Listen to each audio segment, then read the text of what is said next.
Muy buenas tardes, de nuevo con ustedes en el desarrollo del tema que está ahora mismo en discusión, como lo es el tema de Melquisedec y su orden real sacerdotal. Ya tenemos 2 cápsulas vaciadas. En este momento vamos a vaciar la cápsula número 3. Les recuerdo que les habla su amigo y maestro en la plenitud del reino, Miguel Faría. Bueno, vamos a poner a un lado el protocolo y vamos a tratar de abundar más en el tema, de vaciar un mayor contenido en estas cápsulas. Y para ello les voy a invitar de una vez a que vayan a la Biblia en el capítulo 7 del libro a los Hebreos. Hebreos capítulo 7. Vamos a leer desde el verso 1 en adelante. Dice así: porque este Melquisedec, rey de Salem, sacerdote del Dios Altísimo, que salió a recibir a Abraham, que volvía de la derrota de los reyes, y le bendijo, a quien asimismo dio a Abraham los diezmos de todo, cuyo nombre significa primeramente rey de justicia, y también rey de Salem, esto es, rey de paz, sin padre, sin madre, sin genealogía, que ni tiene principios de días ni fin de vida, sino hecho semejante al Hijo del Hombre, al Hijo de Dios, permanece sacerdote para siempre. Considera, pues, cuán grande era este, a quien aún Abraham, el patriarca, dio diezmos del botín. Ciertamente lo que de entre los hijos de Leví reciben el sacerdocio, tienen mandamiento de tomar del pueblo los diezmos según la ley, es decir, de sus hermanos, aunque estos también hayan salido de los lomos de Abraham. Pero aquel cuya genealogía no es contada, de entre ellos tomó de Abraham los diezmos y bendijo al que tenía las promesas.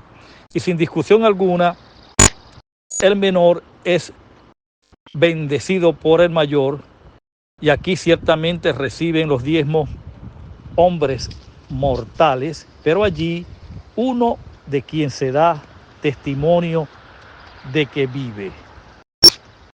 Muy importante toda esta lectura que acabamos de hacer sobre lo que es Melquisedec, lo que representa este personaje y lo que representa su línea o su orden sacerdotal. ¿Ok? Vamos a continuar describiendo, descubriendo, sería la palabra correcta, este personaje tan enigmático en las Escrituras. En la segunda cápsula hablamos cómo el autor a los Hebreos, de forma enfática, decidida y firme, declara que Melquisedec, cuando se habla de él, se habla de alguien que vive. Y no es una metáfora, no es una alegoría, no es un símbolo, ni ningún lenguaje que obedezca o que sea parte del juego de símbolos que las Escrituras o la Biblia contienen. Él está afirmando una realidad presente y la está comparando con otra que también estaba presente, que estaba caduca, que estaba obsoleta y que próximamente, en ese tiempo, porque la carta a los Hebreos se escribe alrededor del año 70, y fue en ese tiempo exactamente donde el sacerdocio de Leví o arónico quedó desplazado, quedó caduco, consumado.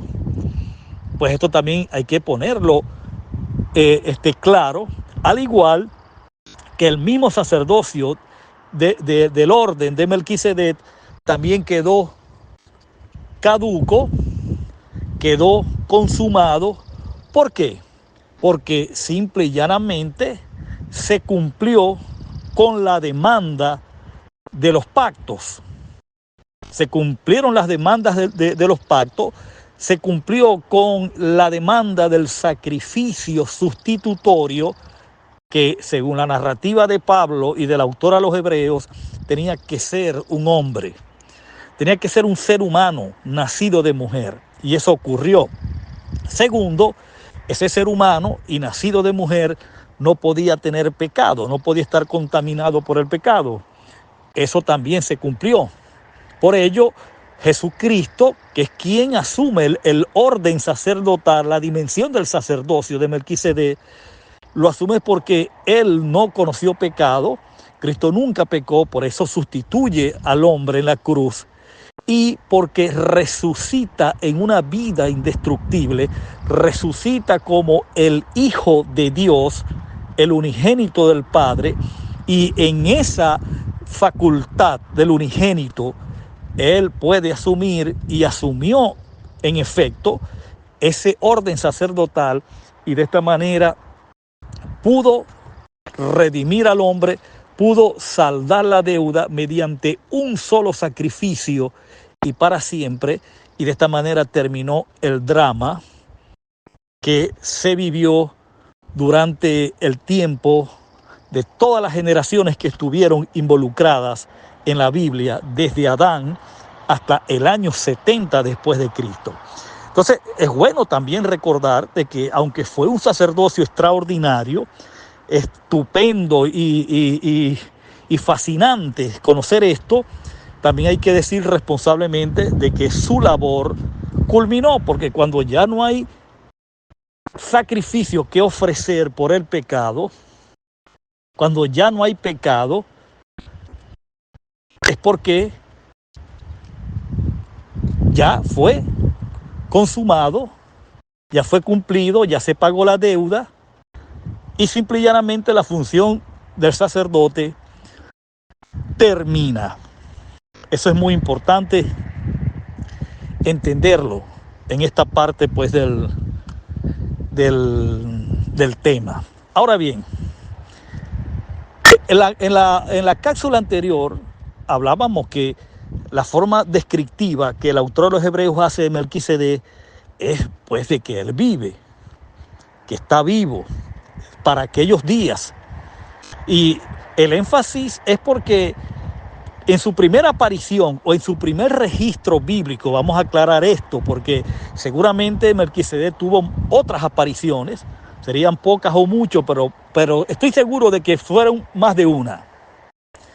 Entonces, a lo que quiere enfatizar, o lo que quiere enfatizar el autor a los Hebreos, es que cuando dice, y de ahí, allí se habla de uno que vive.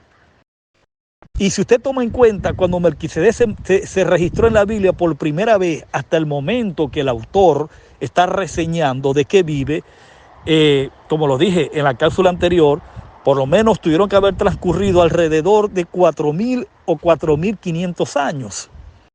Y eso no es, digamos, un promedio de vida para un ser humano, lo cual quiere decir que Melquisedec no era un ser humano común, era un ser eterno, un ser con naturaleza y cualidades divinas, indiscutibles, incuestionables.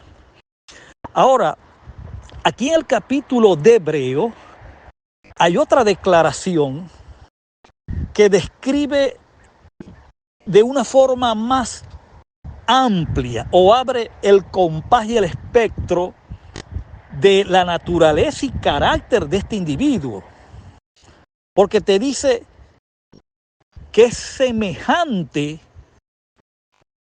al Hijo de Dios. O sea, que es considerado por el autor a los Hebreos y por la acogida que Abraham le da al entregar los diezmos y a permitirle que le bendijera, dejando por demostrado en la cultura asiática de allá del Medio Oriente, cuando Abraham acepta que este hombre le bendiga, está aceptando de que él está por encima de él. Entonces ya Abraham estaba reconociendo la calidad y considerando la gran persona que era Melquisedec, el autor a los Hebreos procede y dice que es semejante al Hijo de Dios. Yo no sé si usted, que estudia la Biblia, puede entender la magnitud de esta declaración. Si tiene el entendimiento para dimensionar correctamente esta declaración. ¿Por qué digo esto? Digo esto porque decir que alguien es semejante al Hijo de Dios es colocarlo en la misma posición y condición de divinidad y de deidad. ¿Por qué? Porque es que el Hijo de Dios en la Biblia, con mayúscula, en el texto griego, está hablando de la deidad de Cristo, porque solo Cristo fue el unigénito del Padre. Solo Cristo tenía las cualidades, las condiciones y el mismo estado del Padre. Por eso es que él mismo dijo: quien ha visto al Padre me ha visto a mí, porque el Padre y yo somos uno y el mismo. Es decir, Jesús o el Hijo de Dios era coigual al Padre. Tenía una coigualdad al Padre en cuanto a divinidad, en cuanto a deidad y en cuanto a ser eterno.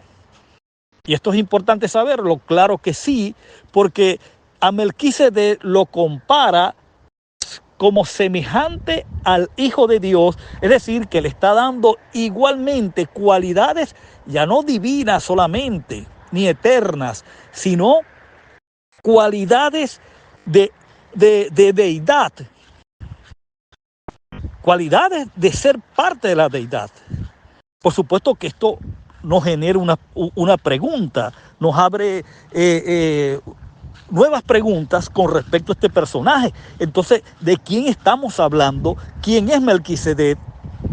Bueno, yo le voy a decir, según los análisis y las investigaciones que he hecho, les puedo mencionar a título personal a las conclusiones que he llegado. Para mí, según mi parecer y según el contexto bíblico, Melquisedec era el verbo de Dios. Eso fue Melquisedec en tiempos de la Biblia. Lo que pasa es que la teología nos ha limitado mucho, al igual que los círculos cristianos, que no son nada cristianos, que no tienen absolutamente nada que ver con lo que fue la iglesia realmente. Nos han dicho que el verbo solamente fue Cristo, o Jesús de Nazaret, o Jesús de Nazaret era el verbo encarnado. Pero eso no es toda la verdad, eso es una parte de la verdad. Porque el verbo es antes de todas las cosas. El verbo es una persona preexistente a su encarnación, es decir, tuvo existencia antes de hacerse humano, de hacerse hombre. Es más, es existente antes de lo creado, y de hecho el verbo como persona era la frontera o el límite fronterizo entre lo eterno y el tiempo, y fue por medio de él y por él y para quien fueron creadas todas las cosas, porque él era el verbo, él era la palabra, él era quien ejecutaba, le daba sustancia y vida a todo lo que se estaba ordenando con respecto a la creación del universo.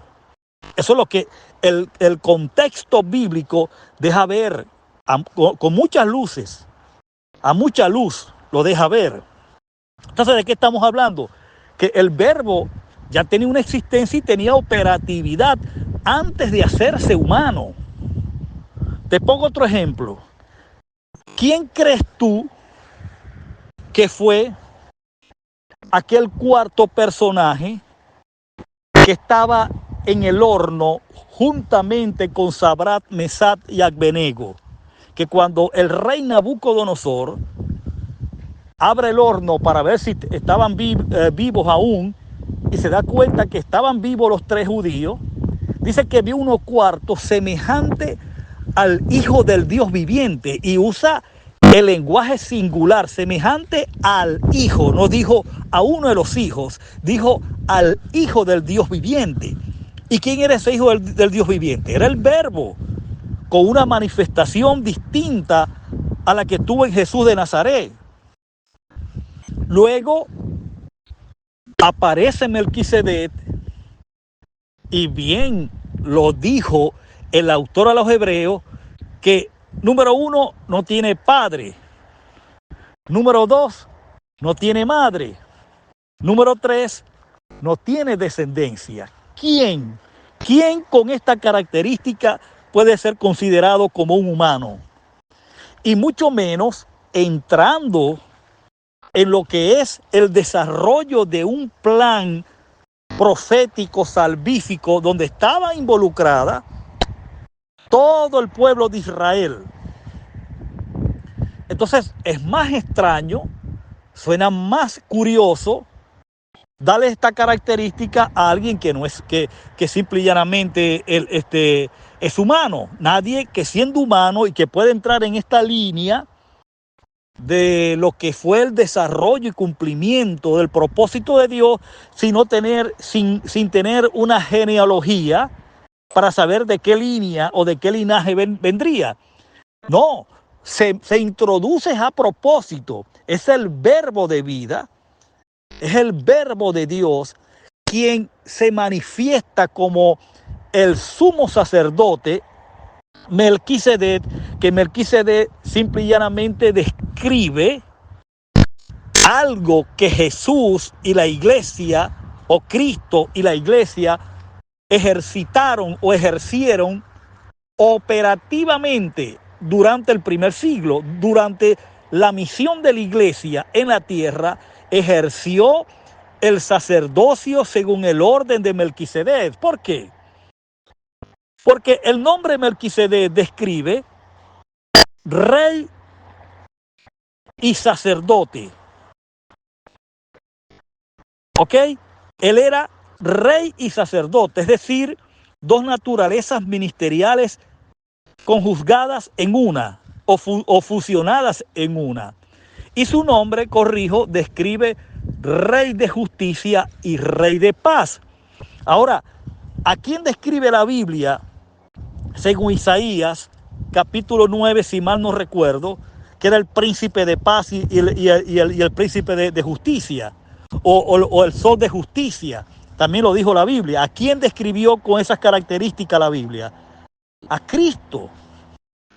Entonces el nombre Melquisedec estaba describiendo, era el mismo Cristo o a la persona del Verbo en un tiempo antes de la manifestación de Cristo, pero era el mismo Verbo. Entonces, ¿de qué estamos hablando? Estamos hablando que el autor a los Hebreos atina correctamente, acerta correctamente, da en el blanco al decir que este Melquisedec es considerado semejante al Hijo de Dios. ¿Por qué te lo compara al Hijo de Dios y no a Jesús de Nazaret y no a Cristo? Porque el Hijo de Dios ya tenía existencia previa antes, repito, de ser Jesús de Nazaret. Entonces, concluimos diciendo o afirmando lo siguiente. El Verbo en la Biblia tuvo tres manifestaciones. Número uno, se manifestó como Melquisedec. Número dos, se manifestó como el Hijo de Dios. Y número tres, se manifestó como Jesús de Nazaret, o el hombre, el humano, quien se constituyó en su unigénito y luego se constituye en el primogénito por darle parte de la herencia que él recibió a ese cuerpo, ese colectivo, ese conglomerado llamado la iglesia, de quienes él se constituye como el primogénito de entre todos ellos que se hicieron sus hermanos, para hacerlos coherederos juntamente con él del trono y de todas las bendiciones espirituales existentes en aquellos días. Entonces, este Melquisedec no era cualquier personaje, sino el Verbo manifestado de una forma como sacerdote, apuntando proféticamente que luego iba a ser el mismo rol, pero ya no es sacerdote solamente, sino de sumo sacerdote, pero como hombre nacido de mujer, función que cumplió Cristo cabalmente al momento de ascender, presentar el sacrificio y sentarse en el trono. Bueno, amados y amadas, de esta manera pues concluyo con esta tercera cápsula acerca de Melquisedec y su orden real sacerdotal. Será hasta la próxima.